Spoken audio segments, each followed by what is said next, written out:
Morning మ్యాగజైన్కి స్వాగతం. ప్రముఖ దినపత్రికలు వస్తున్న వార్తలు వెనక జరుగుతున్న పరిణామాలు చూద్దాం. ఈనాడు చూస్తే పాక్పై ముప్పేట దాడి అన్నటువంటి వార్తని హైలైట్ చేసింది. అన్ని వీసా సేవలను రద్దు చేసిన భారత్, దౌత్యవేత్తకు సమన్లు, నోటీసు, అటారీ వాగా సరిహద్దులో తెరుచుకొని గేట్లు, పహల్గాం ఉగ్రదాడిపై దేశవ్యాప్తంగా వెలువెత్తిన ఆగ్రహం, ఉగ్రవాదంపై ఉక్కుపాదం మోపుతామని అఖిలపక్ష నేతలకు కేంద్రం హామీ, శోకతప్త హృదయాలతో అమరులకు అంత్యక్రియలు, భారత్పై అక్కసు వెళ్లగక్కిన పాకిస్తాన్, సిమ్లా ఒప్పందం నిలిపివేత, తమ గగనతలంపై భారతీయ విమానాల రాకపోకల నిషేధం, పహల్గాం ఉగ్రదాడిపై అగ్గి మీద గుగ్గిలమవుతున్న భారత్ పాక్పై ముప్పేట దాడికి దిగింది. బుధవారం పలు ఆంక్షలు విధించిన మన దేశం గురువారం మరింతగా విరుచుకుపడింది. ఉగ్రమొక్కలకు ఆశ్రయమిస్తున్న పాకిస్తాన్కి అందిస్తున్న అన్ని రకాల వీసా సేవలు నిలిపేసింది. ఆ దేశ దౌత్యవేత్తకు సమన్లు జారీ చేసింది. పాకిస్తాన్కి చెందిన ఎక్స్ ఖాతాలు నిలిపేసింది. ఆ దేశానికి వివిధ కారణాలతో వెళ్లిన భారతీయులు వెంటనే తిరిగి రావాలని ఆదేశించింది. పాకిస్తాన్కి చెందిన నటుడి చిత్రం విడుదలను ఆపేసింది. మరోవైపు పహల్గాం దాడిపై దేశవ్యాప్తంగా ఆగ్రహం వెల్లువెత్తింది. పాక్ ఉగ్రవాదులకు వ్యతిరేకంగా నిరసనలు పెల్లుబికాయి. బాధితులకు సంతాప సూచకంగా కొవ్వొత్తుల ర్యాలీలు జరిగాయి. తమపై ఆంక్షలు విధించిందన్న అక్కసుతో భారత్పై పాకిస్తాన్ విషం చిమ్మింది.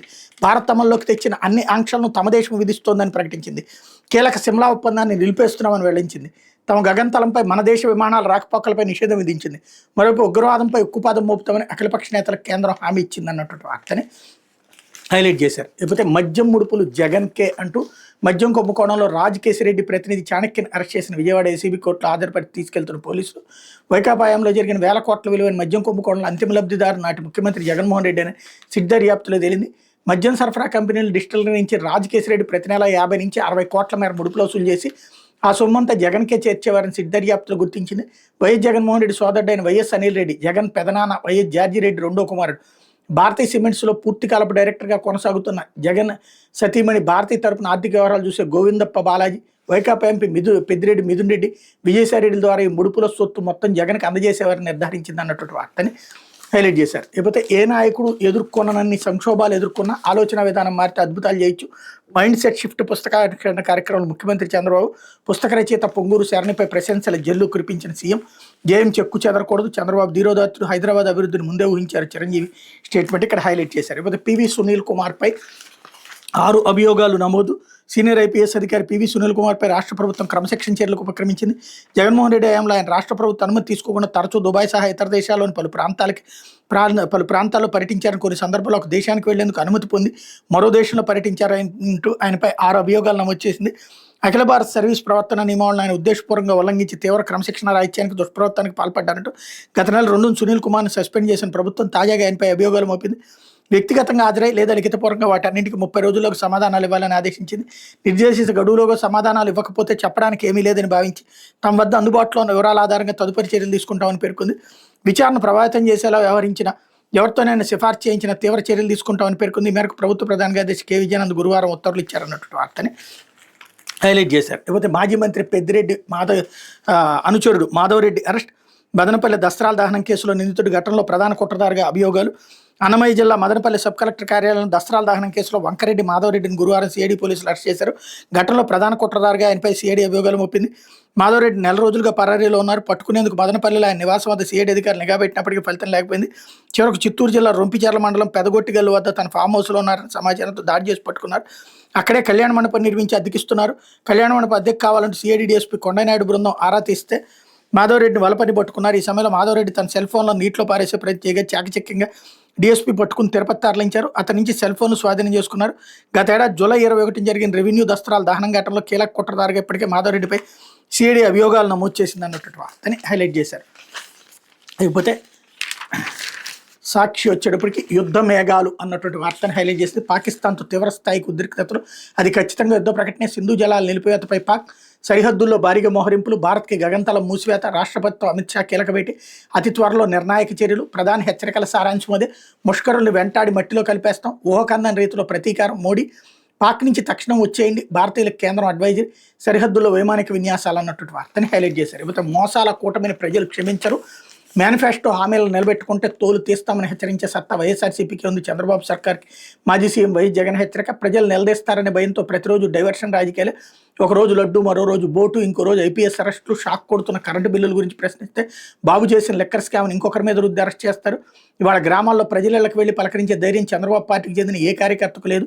ఏడాదిలో కొత్త పెన్షన్ ఒక్కటే ఇవ్వకపోగా ఉన్న వాటిలో 4 లక్షల పెన్షన్లు ఓడగొట్టారు. వర్ష లాంటి ఊరు పేరు లేని కంపెనీకి 3,000 కోట్ల విలువైన భూమి కట్టబెట్టి నీకెంత నాకెంత అని పంచుకుంటున్నారు. స్టీలు సిమెంట్ రేట్లు తగ్గిన అమరావతిలో పనుల అంచనాలు అమాంతంగా పెంచారు. వైఎస్ఆర్సీపీ హయాంలో పిల్లలు ప్రభుత్వ బడులు చదువుతున్నారని గర్వంగా చెప్పుకున్న పరిస్థితి. నాడు నో వేకెన్సీ బోర్డుల దగ్గర నుంచి నేడు పిల్లలను ప్రభుత్వ స్కూళ్ళకు పంపేందుకు సందేహించే దుస్థితికి తెచ్చారు. మా పార్టీ కార్యకర్తలు తెగు ఎలా ఉంటుందో చాటి చెప్పిన అక్క చెల్లెమ్మల అన్నదమ్ములకు శాల్యూట్ చేస్తున్న వైఎస్ఆర్ అనంతపురం తిరుపతి జిల్లాల స్థానిక సంస్థల ప్రజాప్రతినిధులు అభినందించిన వైఎస్ జగన్ అన్నటువంటి వార్తనే హైలైట్ చేశారు. లేకపోతే తాకట్టులో ఖజానా అంటూ అప్పు కోసం రాష్ట్ర ఖనిజ సంపద తాకట్టు, ఏపీఎండీసీ గనులు భవిష్యత్ ఆదాయాలు మొత్తం తనక, ఎన్సీడీ బాండ్ల ద్వారా సమీకరించనున్న 9,000 కోట్ల కోసం 436 గనుల కేటాయింపు, బాండ్ల రూపంలో ఈ మొత్తం సేకరణలో భారీ అవకతవకలు, ప్రైవేట్ వ్యక్తులు నేరుగా ట్రెజరీ నుంచి డబ్బులు తీసుకునేలా దారుణం, ఖజానాను ఇలా ప్రైవేట్ వారికి అప్పగించడం దేశంలో ఇదే తొలిసారి, ఇది ప్రభుత్వ సార్వభౌమాధికారాన్ని వదులుకోవడమే.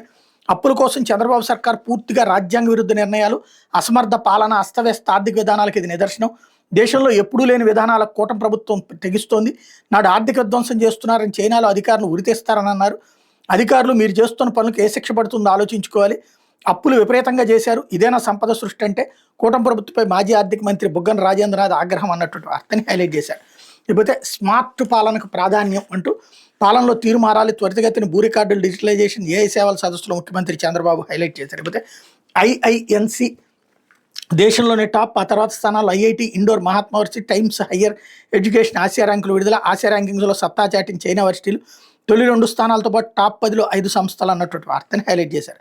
అయితే ఐఐటీల్లో సీట్లు పెరుగుతున్నాయి అన్నటువంటి వార్తని హైలైట్ చేసి దేశంలోని ప్రతిష్టాత్మక సంస్థలుగా పేరున్న ఇండియన్ ఇన్స్టిట్యూట్ ఆఫ్ టెక్నాలజీలో ఈసారి సీట్లు పెరగబోతున్న వీటితో పాటు జాతీయ ఇంజనీరింగ్ కాలేజీల్లో కూడా సీట్లు పెరిగే అవకాశం కనిపిస్తుంది. సీట్ల పెంపుపై ఇప్పటికే ఐఐటీలు, ఎన్ఐటీలు కేంద్రానికి ప్రతిపాదన పంపై డిమాండ్ మారుతున్న అవసరాలకు అనుగుణంగా సీట్ల పెంపు అనివార్యమని పేర్కొన్నాయి అన్నటువంటి వార్తని హైలైట్ చేశారు. లేకపోతే ఆంధ్రజ్యోతి వచ్చేటప్పటికే అంతమొందించేందుకు ఎంతవరకైనా ఆ ఉగ్రవాదులు భూమి మీద ఎక్కడ దాక్కున్నా పట్టుకుంటాం, పహల్గామ్ హంతకులను వారికి మద్దతు ఇస్తున్న వాళ్ళని కల్లో కూడా ఊహించినట్టు శిక్షిస్తాం, ఇది పర్యాటకులపై దాడి మాత్రమే కాదు భారత్ ఆత్మపై దాడికి శత్రువుల దుస్సాహసం, ఉగ్రవాదుల స్వర్గధామాన్ని నిర్వీర్యం చేసే సమయం ఆసనమైంది ప్రధాని మోడీ, పహల్గామ్లో అమాయకుల ప్రాణాలు బలికొన్న ఉగ్రవాదులు అంతు చూస్తామని ప్రధాని నరేంద్ర మోడీ ప్రకటించారు. ఆ హంతకులు భూమి మీద ఎక్కడ దాక్కున్న వెతికి పట్టుకుని శిక్షిస్తామన్నారు. ఉగ్రవాదులకు వారికి మద్దతు ఇస్తున్న వాళ్ళకి కల్లో కూడా ఊహించిన విధంగా కఠిన శిక్ష విధిస్తామని స్పష్టం చేశారు.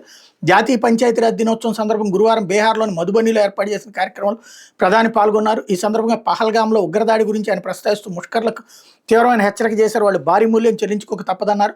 తన ప్రసంగం ఆరంభంలో పహల్గామ్ ఉగ్రదాడులు అసూలు బాసిన మన కుటుంబ సభ్యుల గౌరవార్థం మనమంతా మౌనం పాటిద్దామని మోడీ సభికులను కోరారు అన్నటువంటి వార్తని హైలైట్ చేశారు.